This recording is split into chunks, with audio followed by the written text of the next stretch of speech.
Welcome to today's webinar, Minnesota Alumni Travel with Premier World Discovery. My name is Audra Farrell with the University of Minnesota Alumni Association, where I'm the director of the Minnesota Alumni Travel Program. The Alumni Association has partnered with Premier World Discovery to offer great travel experiences to alumni and friends for more than 5 years now. During our time together today, we will give a brief overview of the Minnesota Alumni Travel Program and our relationship with Premier World Discovery. Then Tony, our guest from Premier World Discovery, will address the topic of returning to travel and safety measures, as well as giving an overview of our upcoming tours together.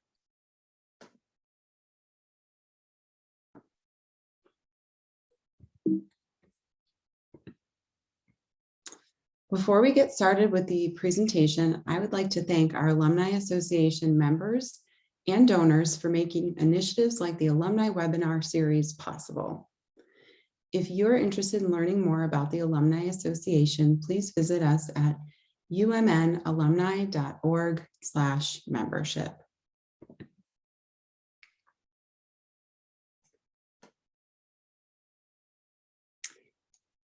I'd also like to mention that the Minnesota Alumni Market is an online store that sells products made by alumni-owned businesses. Not only is it a great way to support both alumni entrepreneurs and the UMAA, but they sell great quality products as well. Check it out at mnalumnimarket.com, where you can get outfitted with some cool gear for your next trip.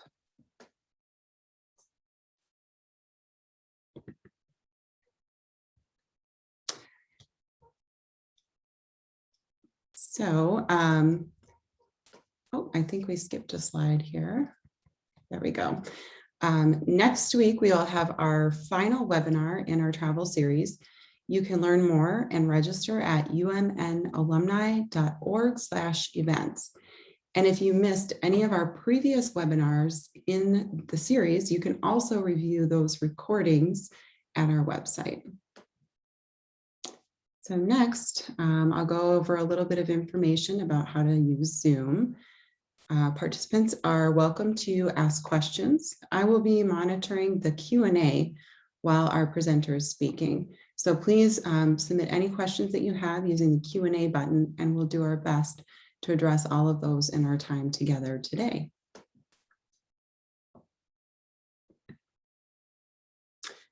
So the Minnesota Alumni Travel Program offers more than 40 destinations annually and gives you the opportunity to explore amazing locations all around the world with alumni and friends. We have all of our 2021 and 2022 tours listed on our website, which is umnalumni.org/travel. You can also contact me directly anytime with travel program questions. And the email is umtravel@umn.edu. So for those not familiar with the Alumni Travel Program, in a typical year, we have about 500 alumni and friends who join us on tours, both in domestic and international locations. Our destinations include every continent and all different modes of travel, including small group land tours, river cruises, small and mid-sized ocean cruises, and even some train journeys, which we will address today. We work with 8 different tour providers who specialize in alumni group travel to offer curated, educational, and engaging experiences where all of the details are expertly taken care of for you. The average number of Minnesota alumni and friends on each of our tours is 10, with some tours exclusive to our travelers, while other tours offer the opportunity to get to know alumni from other universities as well. And besides the fabulous destinations and thoughtfully arranged itineraries, one of the great benefits of traveling with us is meeting like-minded people and making new friends. Time and time again, our travelers have shared how going on a trip with us has sparked new friendships with those with similar interests and backgrounds.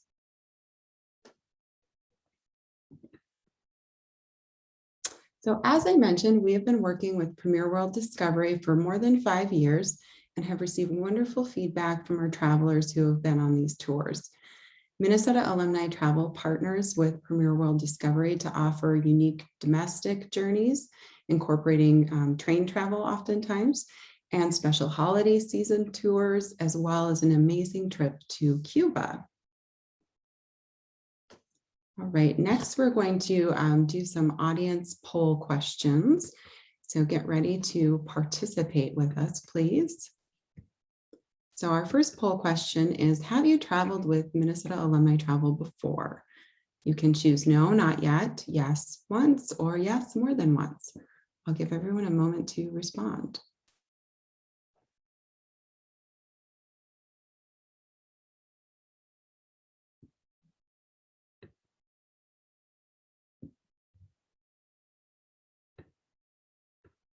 All right, thank you for your responses. It looks like the majority, 77%, have not yet traveled with us.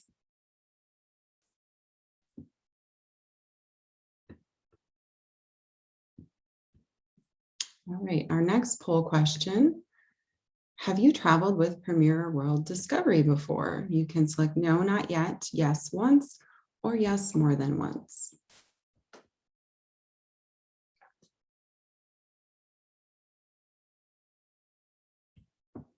All right, and closing it out now.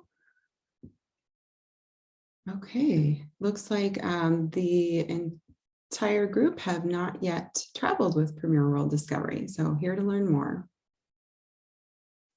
And final question is, I am planning to travel in 2021, 2022, 2023, or I am not sure or have no plans currently.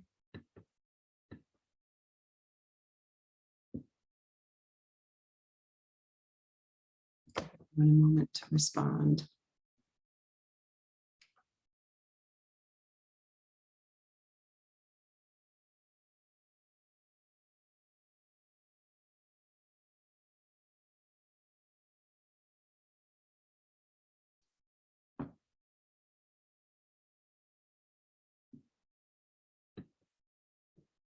All right, looks like the majority here are planning to travel in 2022.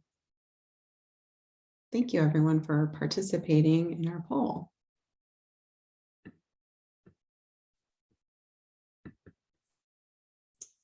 All right.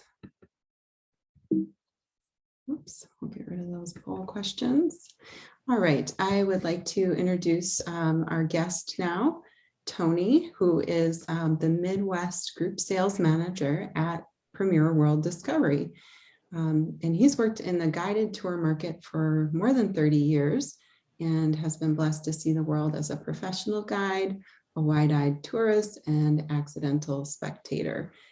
And he says, from growing up in a small town in Minnesota to seeing historic world landmarks and experiencing various cultures, he continues to learn. So thank you, Tony, for joining us. Thank you, Audra. You're welcome. All right, well, we'll hand over the presentation to Tony so he can introduce us to some of the exciting destinations and tours. Thank you very much. I'm going to share my screen.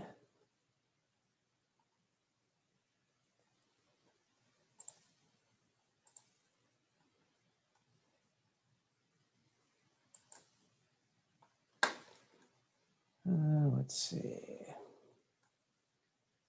Are you seeing the full screen right now, Audra?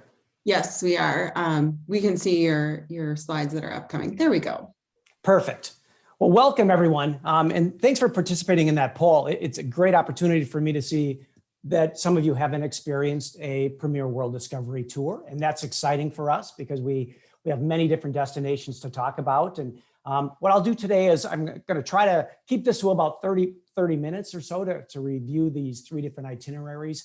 A little bit about our company. As Audra was saying, for 32 years now, I've been involved in the group tour market industry. And I started, right out of college, went to school here in Minnesota, lived right here in the metro area in St. Louis Park. In fact, my wife is a U of M alum class of 91. I should know that. I had to ask her last night, and I was trying to look it up as well. But so I do have some connections here, but Premier World Discovery, I think we do a really good job in introductions to destinations, getting people in and really seeing the highlights and balancing out the value in the free time and letting you have some great experiences. And our company was actually founded in 1999. A group of us actually started together in 1989 in the industry. You all know about the travel industry today, how it has changed with COVID over the last 15 months or so. It's really important right now that we let people know we're part of what's called the USTOA, United States Tour Operators Association. And that really allows you to understand that, you know, we're protecting your deposits. It's not a lot of companies have operated tours over the last 15 months. And it's important to know when you do sign up in advance into the future on one of these destinations. I know a lot of you are looking at 2022, possibly dipping your toes back in. It's important to know where that deposit goes, and is it safe, and will that company be around when you operate that tour? So that's really important. We're very proud of that fact. One of 54 US companies to be involved in that. This slide might be a little bit difficult for you to read, but really the gist of it is over the last year, starting in June of 2020, we started operating tours on a very limited basis. And it depended by destination. Most were domestic. And they were places where we could go safely and still give the customer a great experience. This is changing daily. This little page talks about arrival forms that we use. We ask people, just like, you know, you're asked questions as you go to the dentist or to the doctor. How do you feel when you arrive on tour? We make people fill out the questionnaires. People are still wearing face masks on the tours. But if you've been watching the news, not just here in Minnesota, but national news, the destinations are evolving very quickly.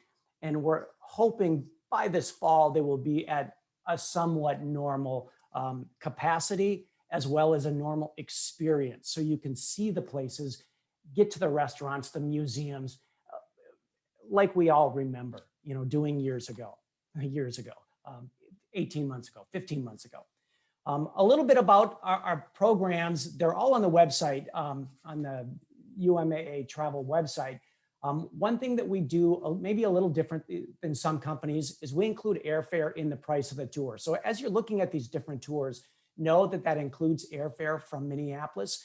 But, you know, and looking at these tours, some of these are winter getaways like Cuba.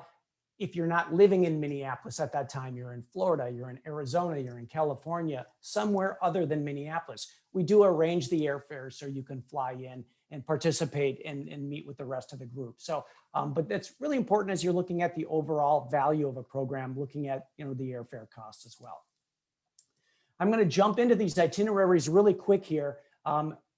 You know, I talked about, you know, toe dipping tours. This is the first departure that we have going out this fall with UMAA, and the Great Trains of Grand Canyon is one that we had been able to operate almost during the entire time of COVID. Because of the outdoor experience, we had to modify the trains just a little bit, but we're very proud of the fact that this is still able to operate. It's a wonderful destination. I'm often asked in travel, having done this 32 years now, just hitting 32 years this month, what is my favorite destination? And within the US, within you know, places that are readily available to get to, nothing has dropped my jaw and opened my eyes and left me more speechless than the Grand Canyon the first time I saw it. So I tell people that all the time to make sure that they get there. This itinerary is fairly quick, easy to manage. It's a single hotel stay for 5 nights in Sedona. So we fly into Phoenix, Motorcoach up into Sedona, and then do a little bit of hub and spoke touring with a couple of trains that I'll get into in a few minutes. So, you know, imagine a tour where you fly in, you're tired, you go to a hotel, and then you drop your things and unpack for the 5 days. So really nice, different touring experience that people really appreciate these days. As I mentioned, the 5-night accommodations, we use a number of different properties in Sedona. all centrally located, all resort style properties, but really for ease of getting around, Sedona is not a metropolitan area. Very easy to get around. Maybe some of you have been there before, but there's a number of high quality properties that we use. This, like most of our tours that we do breakfast every single day and then a selection of dinners as we go to both highlight the areas that we're going into and allow you some free time and some experiences to go out and enjoy some time with your newfound friends. If it's a combination departure, as Audra was mentioning, or if it's exclusively to this group. So really a chance to do a number of different things. Welcoming into Phoenix, I'll jump through this fairly quickly. We transfer up to Sedona. We usually get in midday, and by the time we get to Sedona, it's late in the afternoon. If you've never been to Sedona before, here's highlighting a couple of the different hotels we're using. As you can see, they're all fantastic, and it really depends on the amount of people that we have. Sometimes we'll have multiple hotels as the departure grows. We'll have one bus at each property. We'll start the day off in Sedona with a nice trolley tour, and it really gives us an overview of the town itself. It really is spectacular beauty, known for the beautiful red rocks that surround the town of Sedona. It's a very walkable place. I'll show you the town center, or Uptown Sedona, in just a few minutes. But this is very typical of the scenery that you see in Sedona. A lot of spas, golf courses in and around Sedona. You'll have a little bit of time if you'd like to, we'll have a free day, you can go golfing if you'd like to. But it's really known for the spectacular scenery and the relaxation. One of the sites that we always go out to is Chapel of the Holy Cross. The Motorcoach will take us out, and you'll have a chance to go up into the chapel and see the beautiful view overlooking the valley down below. Really kind of a very unique, relaxing experience as we go up into the chapel itself. Uptown Sedona, as I was joking about before, it's a walkable place. It's not a city. There's a lot of great little shops, little places to grab a glass of wine, a beer, a soft drink, a slice of fudge, an ice cream cone, do a little shopping, art galleries, jewelry, so much available, and really walking distance or a short shuttle ride from the hotel right to the Uptown area. We're also going to visit, we're actually going to do a little drive through Oak Creek Canyon. This is about a 16-mile drive, and it really takes you right along the river basin, up through the red rock formations. We gain in altitude just a little bit as we head over to Williams, Arizona to pick up the train. But traveling really any time of year with the blue skies, the red rocks, it is absolutely a photographer's dream on this tour. We head over to Williams, as I was mentioning, and that's where we pick up the Grand Canyon Railway at the Williams Depot. And this is about a 2-hour train ride that takes us right up to the rim of the Grand Canyon. And it's a lot of fun. It's historic. If you haven't been on a train out west, it just every turn gives you a different viewpoint over old bridges, through some beautiful river valleys, really some desert areas as well. This train is kind of fun because it's historic, and there's actually one point on the train where they stop the train. You hear a bunch of, these days, I don't know if it's a great thing, but you hear gunshots and horses come riding up to the train. Just like the Old West, they board the train and actually do a simulated Old West robbery on the train. So it really kind of takes you back. What you don't lose is the scenery outside the window. As we get closer to the canyon, it flattens out just a little bit. And then we hit the depot right in the Grand Canyon. We walk over right to the rim of the canyon. And once again, if you haven't been there before, it is jaw-dropping. We spend the next 3 or 4 hours right at the canyon. You can sit on the edge, take a look. You can do a short walk. You can have a nice lunch at the lodge right there. And then our motor coach actually picks us up at the end and brings us back to the hotel in Sedona late that afternoon, early evening. A couple great shots of the Grand Canyon here. I won't go into too much history of it here, but it on a cloudy day, a rainy day, a sunny day with blue skies, the canyon has multiple colors: reds, burgundies, tans. It changes at different points during the day. Really just it's breathtaking. We're going to make a stop in Flagstaff on the tour. We'll do a little bit of just a quick little sightseeing here, more of a rest stop as we head into Montezuma Castle National Monument. You'll learn a little bit about this monument created in 1906. And, you know, dates back to the 1100 AD. And you'll learn a little bit about the dwellers there, what kept them in this region and why they left. Because of the arid climate, they were losing the water, they couldn't grow the crops anymore. So it's really kind of a great historical opportunity to really see these. They're about, you know, 180 to 200 feet in the air up inside the cliffs. Any of you have been to Arizona know that, you know, obviously they were smart because of the warm weather. A lot of the dwellings were built up into these cliffs because of the heat. And you'll learn a little bit about that and how the agriculture supported them. The next day, we're going to head over to Verde Canyon Railway Station, and we're going to pick up another train. And this is going to give us a little bit different viewpoint through Verde Canyon.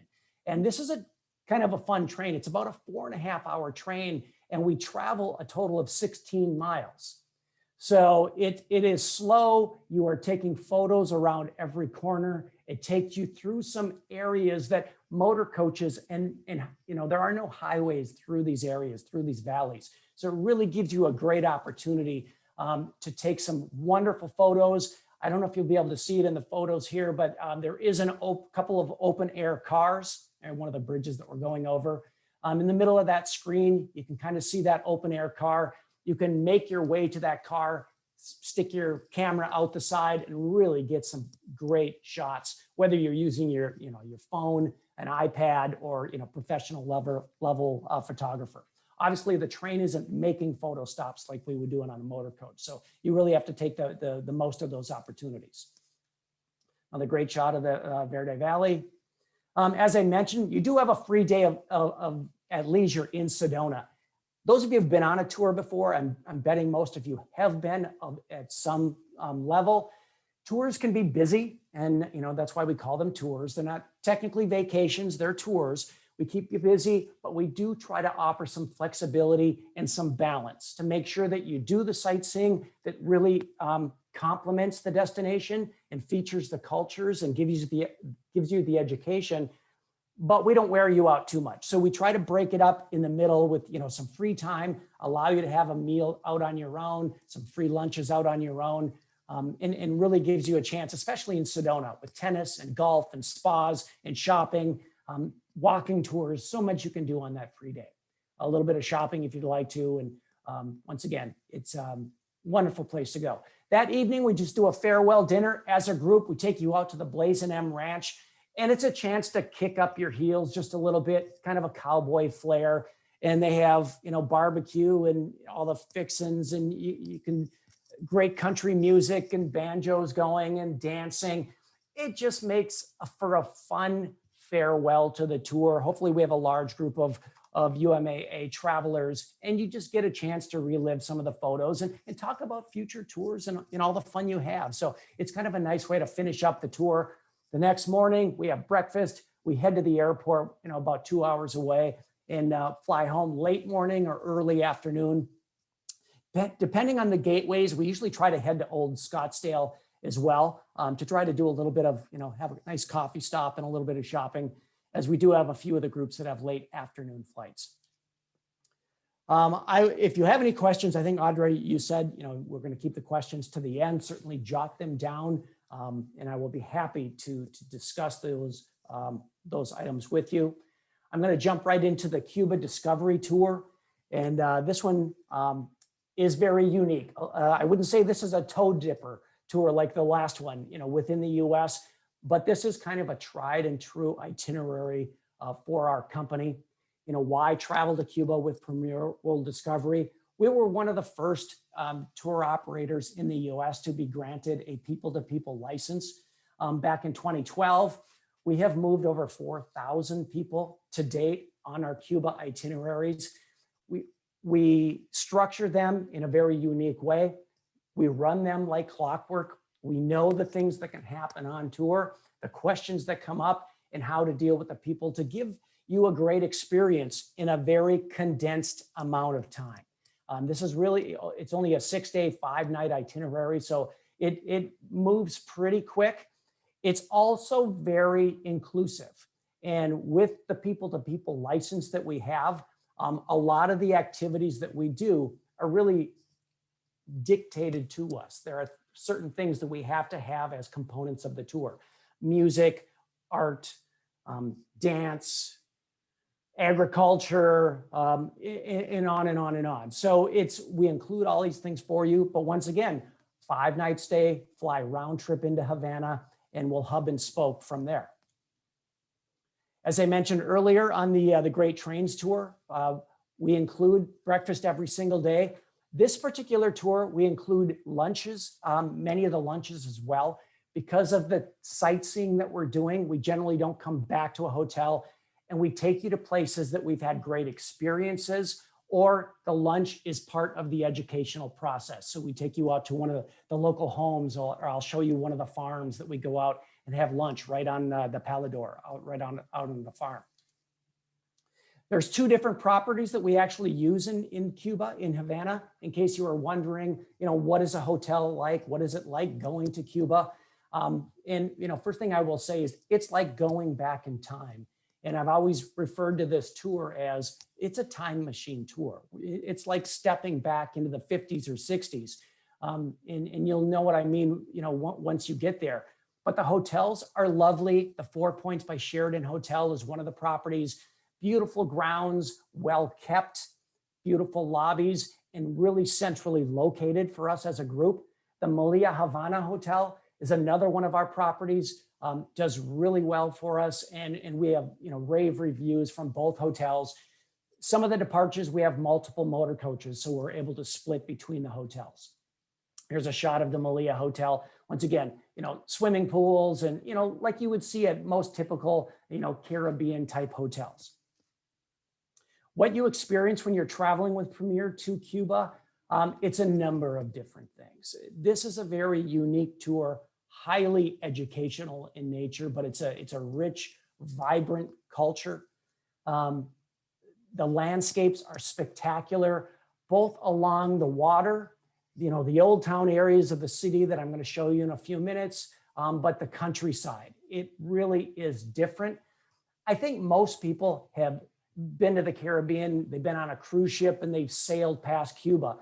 Cuba is a spectacular destination, and it's not like Mexico. It's not like, going to Jamaica. All these places have been readily accessible to Americans for years. Cuba, it has not been. And you have to travel with a group with a license to actually go there. And people are shocked at the culture. The one thing that I think, really blows people away is the people of Cuba.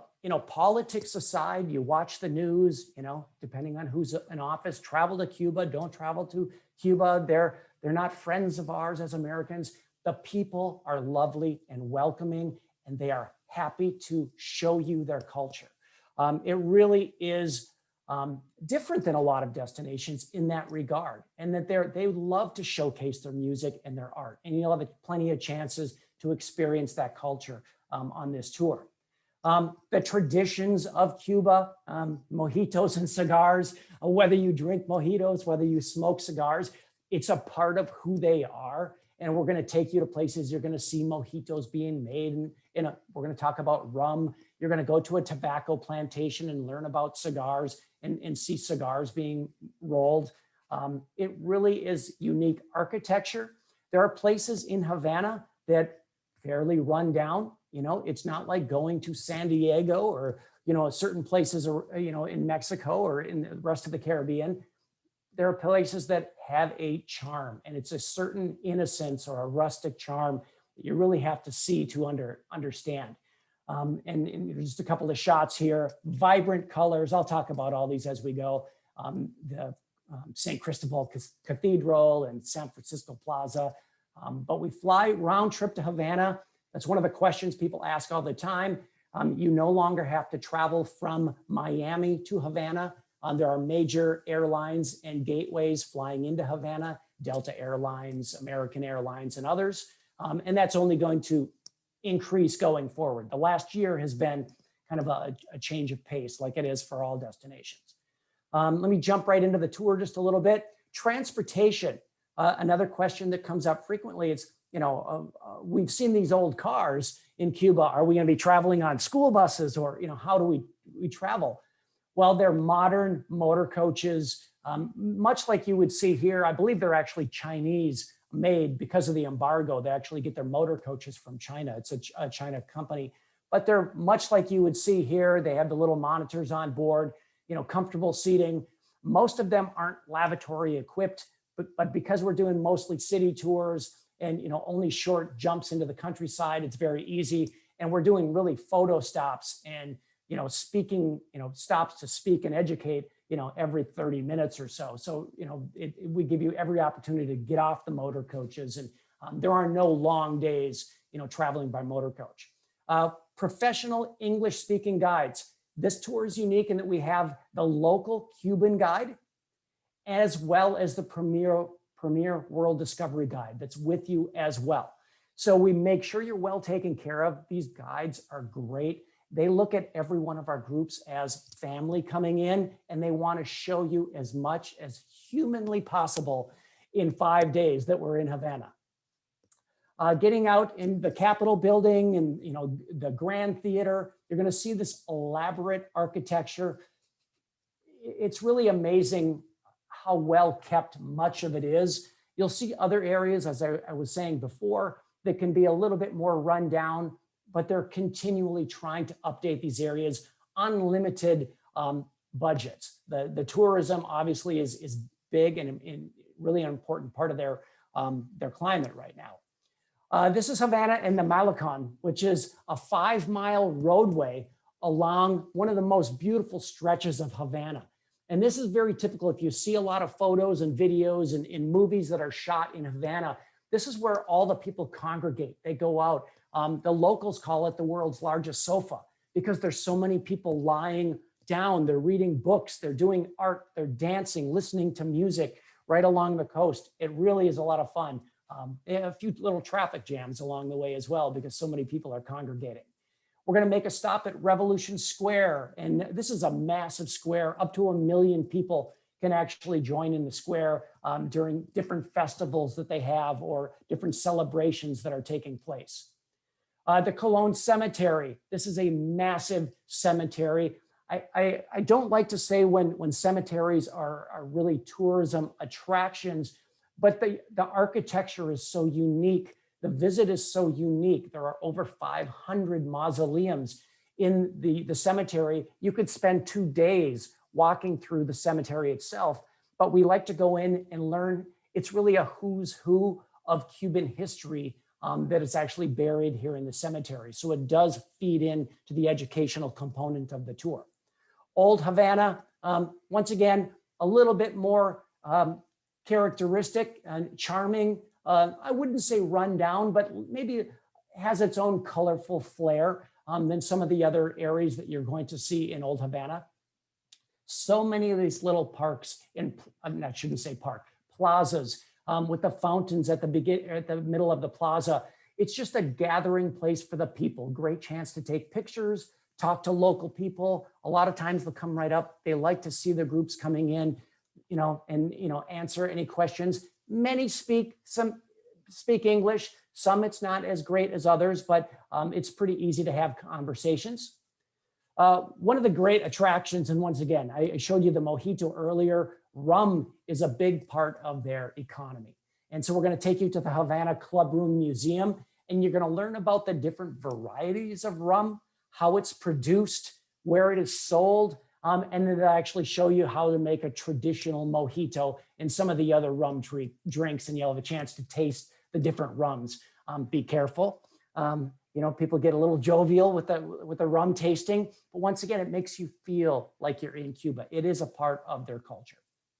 Very interesting, light rums, dark rums. Some are sweeter than others. It really is fascinating, even if that's not one of your particular tastes. After that, we'll have lunch at a local restaurant. When you go to Cuba, there aren't chain restaurants. We're not taking you into great big places to have these sit downs. These are all, we have reservations. They know the group is coming. We take our groups to the same place time and time again because they're consistent. They love having us, and it really captures the flavor of being in Havana. We're also going to make a stop at the Museum of the Revolution. Fantastic architecture, but this is a really a great chance to learn about the revolution. You're also going to learn about many parts of our history as it pertains within Cuba, Bay of Pigs, Cuban Missile Crisis, among other things. I'm not a historian, but I love learning how we kind of interacted with their history and to hear their different take on it as you see these exhibits. I mentioned earlier as well that art is a big part of their culture. Casa Fuster, which is a living art museum. Here's the artist, and this is in a place called Humanitas. And this is the colorful art. You're going to see a lot of these vibrant colors and these paintings throughout the tour. And we'll have a chance to do a little bit of shopping for some of these things as well. But this is a chance to really see where they're created in the artist workshop. There's so many mosaic tiles, and it's really just a feast for the senses, as this whole tour is from the city to the countryside.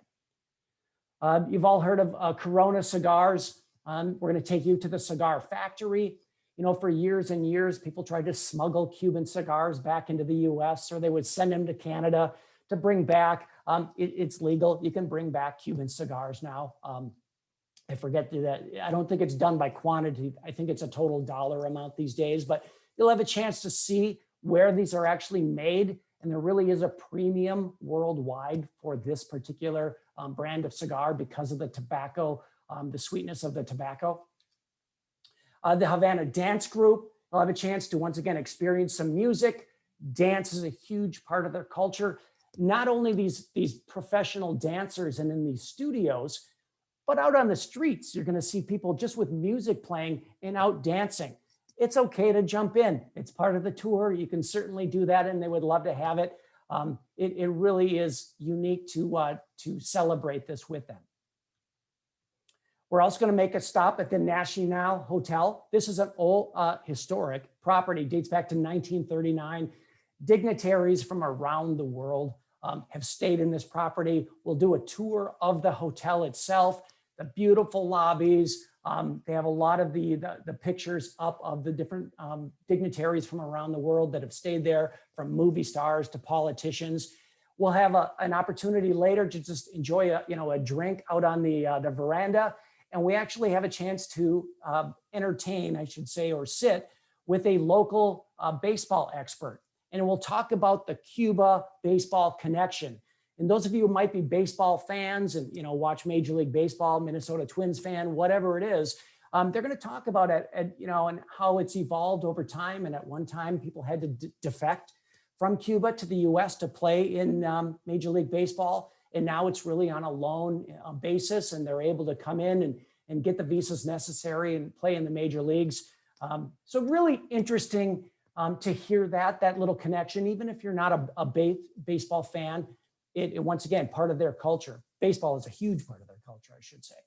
We're going to have a dinner out at one of the local paladars. These are, a paladar is not really a restaurant per se, but these are places, and they can be local families. They're privately operated. They usually only deal with groups or people that are coming in from the local hotels and tourists that are coming in. A lot of times the proprietor, the owner, lives on site in the building. And so every one of these is a little different, but it gives us a really unique dining experience. Many different foods have a chance to try while we're there. They have many items from the menu, which from pork and chicken and seafood and beans and rice, and you'll see different flavors from the Caribbean. Good foods, but there's also a lot of choices, and we always find something that suits your taste, and that's one of the things we try to do on these tours. Vinales Valley. This is one of the days we're going to be going by Motorcoach. We're going to get outside the city, and you're going to see the agricultural side of Cuba, how important it is. You're going to learn about sugar, sugar production, tobacco, all the different fruits and vegetables that are grown. Many of the paradors that the paladors that I was talking about earlier contract with specific farms to bring in their vegetables and their fruits specifically to their location. Unbelievable scenery. As we get outside the city, and at this point you'll have spent a couple of days in the city, the sights, the sounds, the car traffic, and then to get out into the countryside, it really becomes a lot less stress, much more relaxing, and once again, very educational. We're going to visit a tobacco farm and a farmhouse. You'll learn about the industry, how it's grown, how it's produced, where it's sent around the world. We're also going to have lunch there right on site at the plantation. Just a great opportunity to learn from the locals and talk to the local people, have a great luncheon.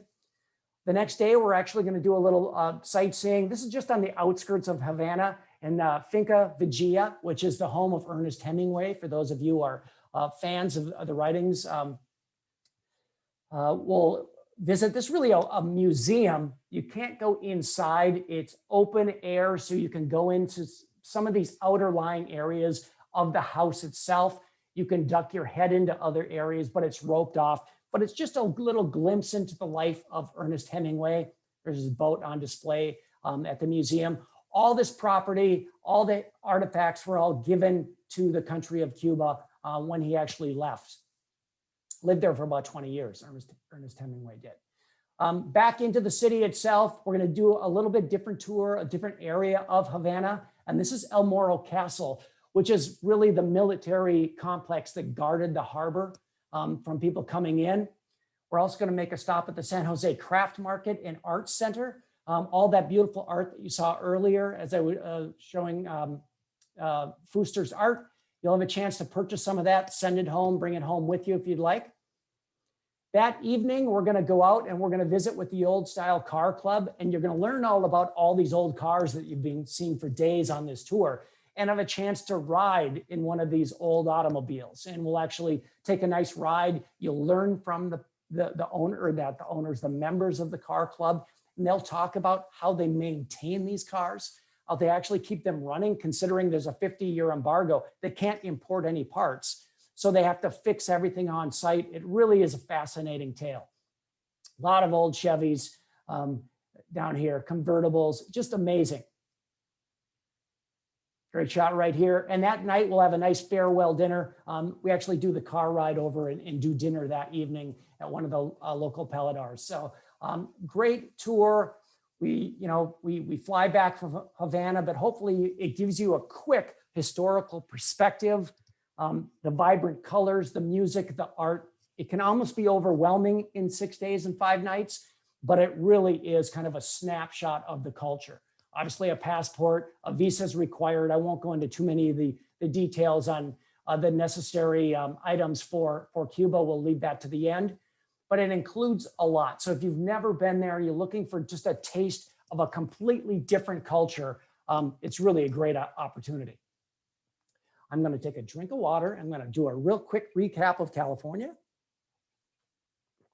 Another one of our unique itineraries, Audra mentioned it earlier, traveling by rail within the US is fantastic, even if it's for 2 hours, 3 hours at a time. This particular itinerary is traveling, I believe, May of next year, May of 2022. We fly in and out or into San Francisco and out of Sacramento.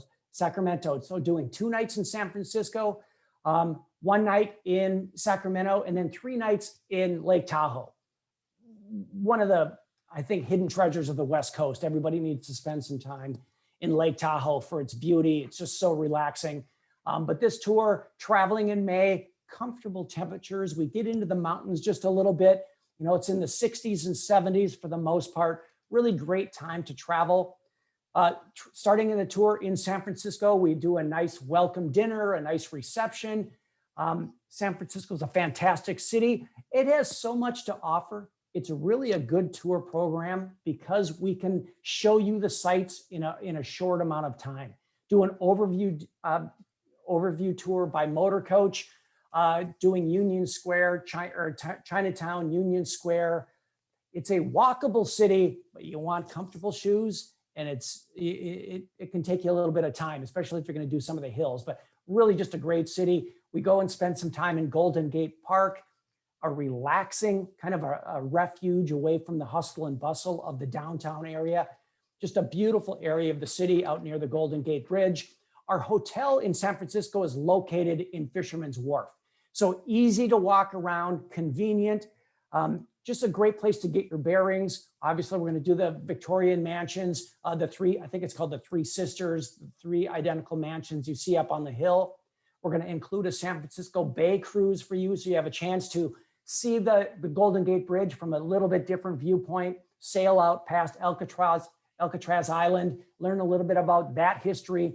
We don't jump on the island itself. We just do the tour or the cruise around the island. You do have a free day, so if you want to, or some free time, if you wanted to arrange an actual trip out to the island, you could.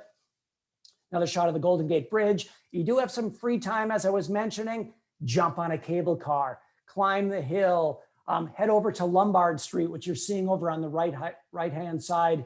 You know, the most crooked street in the US, they say you can walk the entire street. But once again, if you go up, you got to come down, or you got to, you know, take an Uber to the top and walk down the hill. So it's beautiful. We have a free day. You can actually go out and do Muir Woods if you'd like to. And by Motorcoach, we cross the bridge, go over to Sausalito, go out and learn about the historical redwoods, the great trees, and how this park was created. The next day, day 3, we head out to Napa Valley. This is really for the wine lovers and the non-wine lovers, both. We're going to go out, you're going to see the wine country, and you're going to learn about the importance to the economy of California. We're going to go on the historic Napa Valley wine train, which is this old historic train. They have these restored Pullman cars. We go on board. It's really a chance to relax, indulge just a little bit. Here's a great shot of one of the cars. Looks a little dark here. They're not quite that dark, but just for flash photography reasons. But just a great way to enjoy. It's about a 2-hour train ride that takes us right out into the wine country. We're going to get off at one of the vineyards, and then we'll do a nice wine tasting. It's educational. You'll learn about pairing wines with foods, the different grape varieties, the seasons, et cetera, et cetera. It's really an educational experience. Heading up to Sacramento, obviously getting into capital of California, visit the California State Capitol, the governor's mansion, and then the Old Town. It really is the Old West on this tour. You're going to learn about the gold rush and how these areas were really created. We're going to jump on day 4, jump on the Sierra Nevada rail journey, which now this is an Amtrak train. It's about a 2-hour Amtrak train, but it takes us right through the Sierra Nevada mountains, all the way out to a little town, Truckee, and then we'll head right into Lake Tahoe from there. Lake Tahoe is snow-capped mountains, crystal blue lakes, casinos on the lakeshore, and lots of wealth in the Lake Tahoe area. It is just spectacular scenery. Very usable lake. People swim in it, people boat in it. This tour, we're also going to head out. We're going to do a little bit of Reno, kind of a mini Las Vegas, but the biggest little city in the world, and to visit the National Automobile Museum. Harrah's, which is the casino, has the largest automobile collection, one of the largest in the world. And you'll have a chance to go out, visit the museum. And obviously I was showing some of these old cars earlier in Havana. Great chance to see them in a museum setting. The Ponderosa Saloon, a lot of these areas are kind of gold rush towns, and they're still operating. Lots of fun, great chance to grab a glass of wine, a beer, some fudge, a coffee, and do a little bit of shopping. Just a tale of the Old West. Lake Tahoe, Emerald Bay. We're going to do a little tour around Lake Tahoe by Motorcoach, and then we're going to take you out on the paddle wheeler on Lake Tahoe, and you'll have a chance to see up close a lot of the wealth, a lot of these beautiful homes along the lakeshore, the golf courses, et cetera. Really a nice way to kind of end the tour, with 3-night stay, a little bit of free time, walk along the shore, and then kind of finish it up and fly back from, we Motorcoach from Lake Tahoe back to Sacramento and fly back to the Midwest. So I'm going to take a deep breath, take a sip of water. Audra, I think you can lead the discussion from here. Yes, I will just take back the screen sharing here.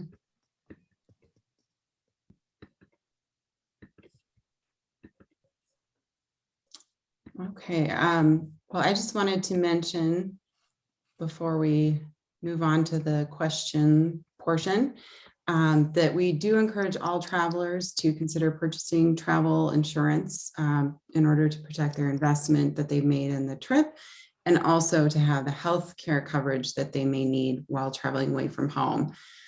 So our Alumni Association travel insurance provider, USI, has been in business since the 70s, but we've partnered with them since 2001, so quite a while.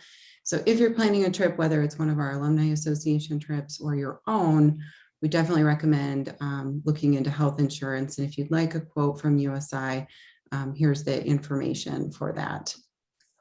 So we can move on to questions. If anyone has any questions, they can use the Q&A button at this time to pop up their questions. And I want to just say thank you, Tony, for all of that great information on those wonderful destinations. I can personally attest to how amazing Cuba is. I highly recommend everyone to see it at some point during their life. In a very different way. It's a photographer's dream, just like the Grand Canyon scenes you were showing us, and all that beautiful landscape in the US is as well.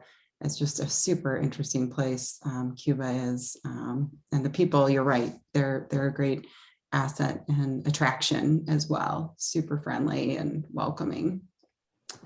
All right, so now we'll get to the questions. Somebody has asked, Tony, what is the fee structure for solo travelers? The fee structure on your itineraries, and I don't know if everybody is looking at the itineraries, all available to download from the website as well.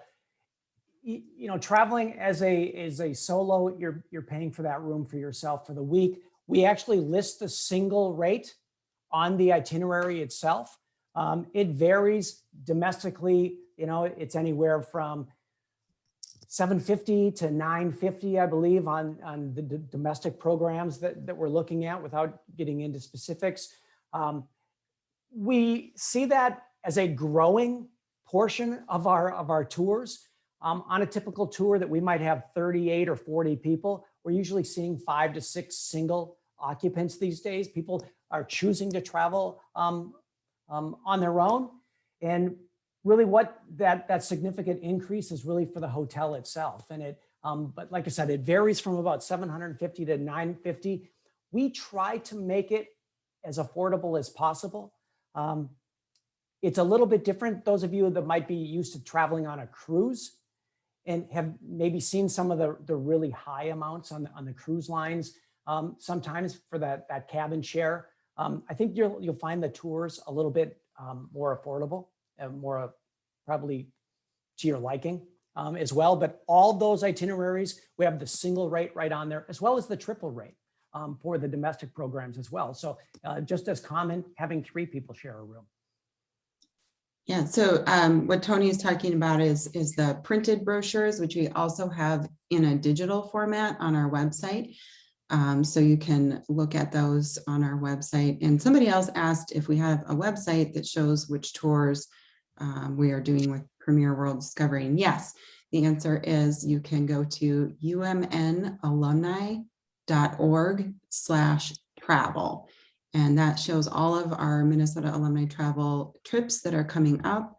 And if you want to see just the Premier World Discovery tours that we are doing, you can use the filter on the side, is on the right side of the page, and filter by tour provider and just select Premier World Discovery. So you can see our tours together and then click on each one for more details, and also click through to a PDF of the full brochure on our website as well.